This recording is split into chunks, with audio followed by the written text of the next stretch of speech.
जिंदाबाद जिंदाबाद जय जय जय जय जय भीम जय भीम जय भीम। अब मैं सादर अनुरोध करूंगा, निवेदन करूंगा आदरणीय मेरे भाई बंटी सिंह नौटियाल जी जो कि राष्ट्रीय अध्यक्ष जी भीम आर्मी के हैं, मेरा उनसे निवेदन है कि आप आए अपनी बात रखें।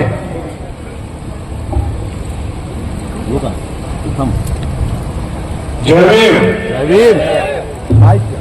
जय भीम इतनी तेज आवाज में तो कम से कम बोला जाए कि कम से कम मानववादियों के पेट में दर्द हो जाए। जय भीम जय भीम जय संविधान जय मंडल और देश के तमाम संतों महापुरुषों को कोटि कोटि नमन करते हुए फूले साहू अम्बेडकर पेरियार स्वामी नायकर जी और आज जिस उपलक्ष्य में हम यहां पहुंचे हैं उत्तर प्रदेश की महान क्रांतिकारी धरती पर एक ऐसे महापुरुष जिन्होंने इस गांव से निकलकर देश के अंदर मनुवाद के खिलाफ एक ऐसा आंदोलन चला, क्योंकि वो महापुरुष जानते थे कि अगर इस आंदोलन को हम लोग नहीं छेड़ेंगे तो मनुवादी लोगों ने कभी हमें हिंदू के नाम पर बांटा, कभी हमें पिछड़ों के नाम पर बांटा, कभी हमें दलितों के नाम पर बांटा। तो हमारे संतों महापुरुषों ने जो हमें विचारधारा दी है और जिस महापुरुष ने इस गांव से निकलकर इस जिले से निकलकर एक ऐसा प्रचंड रूप से एक ऐसा स्तंभ समानता समता बंधुता और मनुवादियों की नसबंदी करते हुए जो भ्रम मनुवादियों ने पूरे देश के अंदर फैलाया, जो रामायण में झूठ प्रदर्शित किया गया,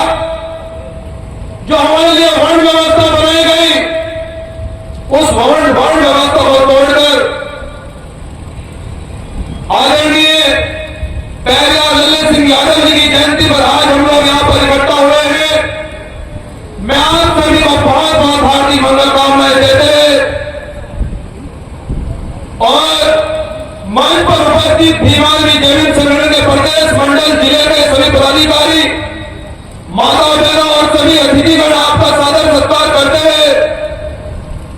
और आज बड़े सौभाग्य की बात है कि एक महान शख्सियत हमारे बीच में ऐसी उपस्थित है, वीरांगना बहन फूलन देवी जी की बहन। मैं आपका भी बहुत बहुत आदर सत्कार करते हैं। मैं बहन आपसे भी वादा करता हूं, आपका भाई और भीम आर्मी जमीन संगठन कि अब बहुजन समाज की बेटा फूल नहीं फूलन बनेगी, आभार निरंतर बनेगी। आपसे वादा कर रहा हूं जयंती पर बहुजन समाज के लोगों आज हमें इस धरती पर सर झुकाने का सौभाग्य प्राप्त हुआ और जब मैंने एक ऐसे महापुरुष को पढ़ा जिन्होंने उस समय की बात है जिस समय इस देश के अंदर मनुवाद हावी था, जिस समय पेरियार साहब पहले लल्ली यादव जी के संपर्क में आए और उन्होंने कहा कि इस देश में जो दलित है, पिछड़ा है, अल्पसंख्यक है, आदिवासी है, उसे धर्म और जाति के नाम पर बांटकर इस देश में कुछ ही मुट्ठी भर लोगों ने सत्ता पर काबिज कब्जा किया और इस बहुजन समाज के सारे अधिकार हजम करते गए। जब तक ये समाज मनुवादी व्यवस्था में जकड़ा रहेगा, जब तक ये इन मनुवादी भेड़ों में जकड़ा रहेगा, यह समाज न तो शासक बन पाएगा न सत्ता में काबिज हो पाएगा। इसलिए हमारे महापुरुषों ने पहले संघर्ष करा और उस समय की बात है जिस समय पेरियार लल्ली सिंह यादव जी ने सच्ची रामायण लिखी, सच्ची रामायण का त्याग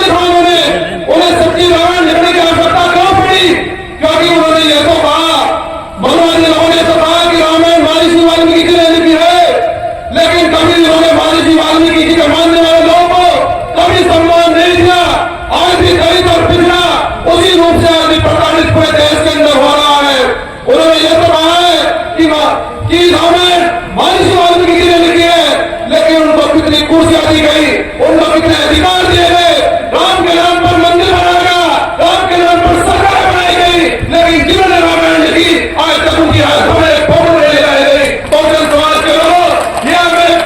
समझना होगा, ये बहुजन संतों महापुरुषों ने अपने परिवार को छोड़कर अपने बच्चों को बलिदान करके इस बहुजन मूवमेंट की स्थापना करी। अगर हम उनके बलिदान को, उनके संघर्ष को अगर हम लोग नहीं समझ पाए तो बहुजन समाज के वस्तु में नुकसान पहुंचाने के लिए दुश्मन की आवश्यकता नहीं है। और बहुत दिन दूर नहीं तो फिर से तुम गुलामी की बेटे में चढ़ने के लिए जा रहे हो। प्यारे ललित सिंह यादव जी अपनी भाषा में, अपने वचनों में यह भी कहते हैं कि बलि हमेशा बकरे की दी जाती है, बलि शेर की कभी नहीं दी जाती है। लेकिन हमारा समाज तो ये बहुजन का समाज है, ये हमारा समाज, ये जो बहुजन समाज है, इस देश के अंदर 90% समाज की बलि दी जा रही है। आखिर क्यों बहुजन समाज के लोगों? क्योंकि हमने पहले फूले साहब अम्बेडकर को नहीं पढ़ा, हमने रामास्वामी नायकर जी को नहीं पढ़ा, हमने बेन फुलन को नहीं पढ़ा, हमने अपने बहुजन संतों महापुरुषों को छोड़कर बाबा साहब डॉक्टर अम्बेडकर ने हमारे गले की हांडी तोड़ दी। लेकिन आज हमारा बहुजन समाज कंधों में कंधे में चढ़कर हांडियां फोड़ रहा है। शर्म आनी चाहिए, शर्म आनी चाहिए बहुजन समाज के लोगों। अरे जिन्होंने हमें संविधान में पहले ललित सिंह यादव जी ने कहा कि आज के बाद रानी के पेट से राजा पैदा नहीं होगा, आज के बाद एक गाय चलाने वाला व्यक्ति भी, एक पाल समाज का व्यक्ति, एक बड़े समाज का व्यक्ति भी देश का शासक बन सकता है, देश का प्रधानमंत्री और मुख्यमंत्री बन सकता है। लेकिन आज उत्तर प्रदेश की सरकार ने क्या किया कि आप एक पिछड़े समाज के व्यक्ति की जब सरकार रही, जब हमारे पिछड़े वर्ग से मुख्यमंत्री रहे अखिलेश यादव जी, इन मनवादी लोगों ने मुख्यमंत्री आवास को गंगा जल से धुलवा। उन्होंने बता दिया कि आज भी देश के अंदर मनुष्य व्यक्ति हावी है। बहुजन समाज के लोग अगर भी नहीं समझे तो तुम्हें गुलामी की भेड़ में चढ़ने से कोई ताकत नहीं हो सकती। अगर आप लोग भी आज भी नहीं समझे, क्योंकि बहुजन संतों महापुरुष ये कहते हैं कि बहुजन समाज के लोगों जो कौन अपना इतिहास नहीं जानती वो कभी शासक नहीं बन सकती है, वो कभी शासक नहीं बन सकती है। इसलिए बहुजन समाज के लोगों भीम आर्मी जमीन संगठन आपसे ये संकल्पित है और ये वादा करने जा रहा है, क्योंकि मैंने जो इस जिले के अंदर व्यवस्था देखी कि एक गांव के महापुरुष जन्म दिवस पर मैं तो ये भूमि पहली सरकार अवकाश रखती है, उनके जन्मोत्सव पर छुट्टी नहीं रखी जाती है। और मैं आपसे आज ये भी वादा कर रहा हूँ कि जिस समय मानव साहब काशीराम जी ने महाराष्ट्र से नौकरी छोड़कर केवल उनकी लड़ाई यही थी कि बहुजन समाज के संतों महापुरुषों के जन्मोत्सव पर ये सरकारें छुट्टी क्यों नहीं रखती है? वो छुट्टी इसलिए नहीं रखती है कि अगर बहुजन संतों महापुरुषों को पहला फूले साहब अम्बेडकर के बारे में पता लगेगा तो रानी के पेट से राजा बनना बंद हो जाएगा, फिर मजदूर किसान के बच्चों से बीच में से राजा पैदा होंगे, फिर ये डीएमसीएम और कलेक्टर बनने लगेंगे। इसलिए उन्होंने हमें मनोवादी व्यवस्था में हमें बांधे रखा, हमें उन्हें उस व्यवस्था में उलझाए रखा। मानव साहब काशीराम जी कहते थे कि अगर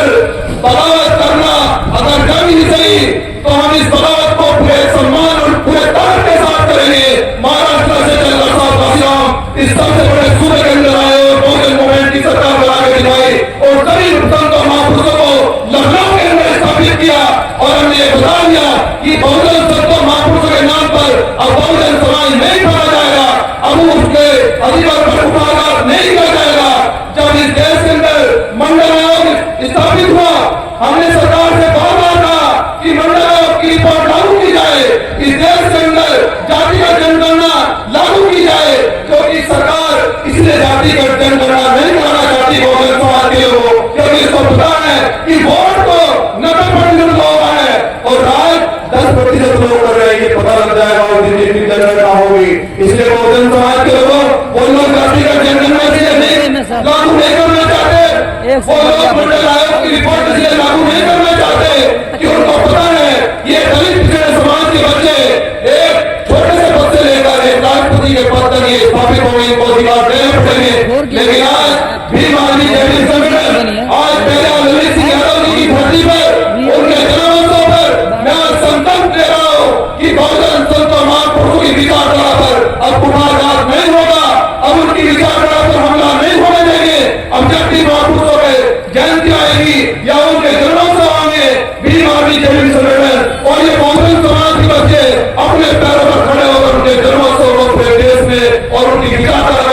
में आगे बढ़ाने का काम करेंगे। क्योंकि बहुजन समाज के लोग जब तक आप बहुजन संतो महापुरुषों की विचारधारा को गांव तक नहीं पहुंचाओगे, जब तक बहुजन संतो महापुरुषों की विचारधारा, जब तक संविधान को गांव तक नहीं पहुंचाओगे, तो उनके दिमाग में, बहुजन समाज के लोगों के दिमाग में, ग्रामीण क्षेत्रों में जो हमारे लोग रहते हैं वो मनुस्मृति रहेगी, जिसमें नारी को कोई सम्मान नहीं दिया रहा, केवल नारी का अपमान किया रहा, जिसमें मनुस्मृति में लिखा गया कि नारी को कोई अधिकार नहीं है, नारी को संपत्ति रखने का अधिकार नहीं है, नारी को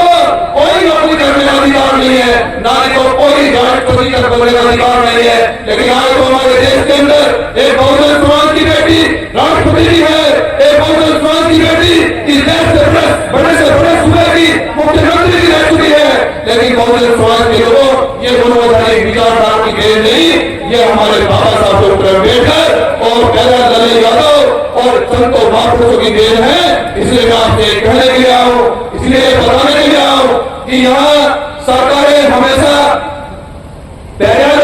ये भी कहते थे कि बलशाली को कभी नहीं सताया जाएगा, बलशाली को कभी नहीं सताया जाएगा और बलहीनों को हमेशा बलि चढ़ाया जाएगा। इसलिए बहुजन समाज के लोग आज वो दिन है, आज वो दिन है संकल्प लेना कि आइए पहले ललित सिंह यादव जी के जन्मोत्सव पर आज हम संकल्प में की उनकी विचारधारा को, उनकी विचारधारा को हम देश और दुनिया में कोने कोने तक पहुंचाएंगे। और हमारे बीच में जो हमारी एक महान शख्सियत हमारी बहन फूलन देवी की छोटी बहन बैठी है, मैं उनसे फिर से यह आश्वस्त करता हूं कि बहन फूलन देवी की विचारधारा को, उनके सपने को, उनके कारवा को हम बहुजन समाज के लोग देश के कोने कोने में पहुंचाने का काम करेंगे। और ये भी मैं कहना चाहता हूं, ये बहुजन समाज की बेटियां इस देश के सर्वोच्च पद पर चलकर नहीं बैठ जाती, हमारा संघर्ष जारी रहेगा। मैं आपसे अब अंतिम में कहना चाहता हूं कि बहुजन समाज के लोग जिस प्रकार से आज जिले के अंदर में देख रहा हूं कि शासन प्रशासन ने क्या व्यवस्था की है, लेकिन मैं बहुजन समाज के लोगों आपसे कहना चाहता हूं कि आप अगर अपने संतों महापुरुषों को सम्मान देना चाहते हो, अगर आप ये चाहते हो कि बहुजन संतों महापुरुषों को सम्मान दिया जाए, अगर आप ये चाहते हो कि बहुजन संतों महापुरुषों की विचारधारा को आगे बढ़ाया जाए, तो आपको